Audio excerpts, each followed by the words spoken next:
আপনারা আমার কথা বোঝেন নাই। আমি কি এখানে জনসভা করতে আসছি? আমি কোরআন পড়তেছি ভাই। তাহলে আপনি আওয়াজ করে আসেন এখানে।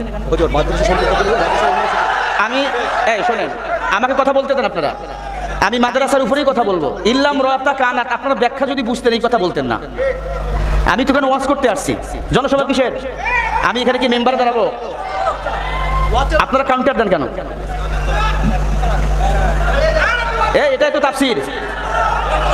এটা তাফসির না? আমি তো তাফসির থেকে ওয়াজ করতেছি। আমি তো রাজনীতিক গোষ্ঠী গেলাই না। আমি তো এলাকায় মেম্বারে দাঁড়াবো না। আজীব তামাশা। ঠাকুরগার মানুষ এরকম দুনিয়ার জাতি দেখবে। ঠাকুরগার মানুষ ওয়াজের মাহফিলে বাধা দেয়। আল্লাহ, কোন বাতিল শক্তিকে শরীফুল ইসলাম ভয় পায় না। জাল হাক ওয়াজহাকাল বাতিল ইন্নাল বাতিলা কানা যাহুকা। আমি যদি কোরআনের সত্য কথা বলতে না পারি, আমি রিকশা চালায় খাবো। আরে ভাই কিসের সমালোচনা এখানে? আমি তো কোরআন থেকে ওয়াজ করবো। দেখেন আমি কি ওয়াজ করি। আসসালাম। আচ্ছা আচ্ছা, 10 সেকেন্ড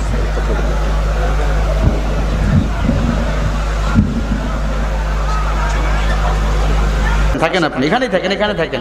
আমার কথা আপনারা ভালো করে বুঝবেন। প্লিজ, আমি একটা রিকোয়েস্ট করব। হ্যাঁ, যদি কোথাও কেটে যায় ওখানে লবণ দিলে কিন্তু বেশি করে জলে। আর আপনি জ্বালাবেন না, ঠান্ডা হয়ে যাবে। আপনারা বসে থাকেন, আমাকে কথা বলতে দেন। আমি তো এখানে রাজনীতি করার জন্য আসি নাই। আমি বলছি যার নেতা ভালো তার আমল ভালো। আপনি চান না আপনার আমল ভালো হোক?